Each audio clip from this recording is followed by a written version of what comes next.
দিদি বল, কোথায় যাচ্ছিস? মেয়ের বাড়ি? হ্যাঁ যা, তোরই তো সময়। আমার তো আর কপালে ওইসব নেই যে নাতি নাতনিদের সাথে খেলা করব। হ্যাঁ যা, ঘুরে আয়। উই আম্মা হায় হায় मैं तो मर गई উই আম্মা। কোথায় গেছিলে মা? হ্যাঁ ওই তো পাশের বাড়ি টুম্পা, তোর থেকে 2 বছরের ছোট। দেখ তার পাকা কথা আজকের হলো, এই 2 মাস পরে বিয়ে। আর তুই? হুঁ। উই আম্মা হায় হায় मैं तो मर गई উই আম্মা।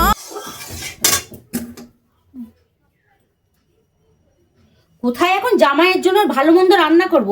না, এদের জন্য আমি ঘ্যাটন বানিয়েই যাচ্ছি। আমার কি আর সে কপাল আছে যে ভালো মন্দ রান্না করে জামাইকে খাওয়াবো?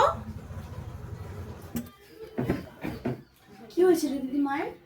তুই আবার তো দিদির মতন হোস না, সময় মতো বিয়েটা করিস যাতে জামাইয়ের মুখটা দেখতে পাই।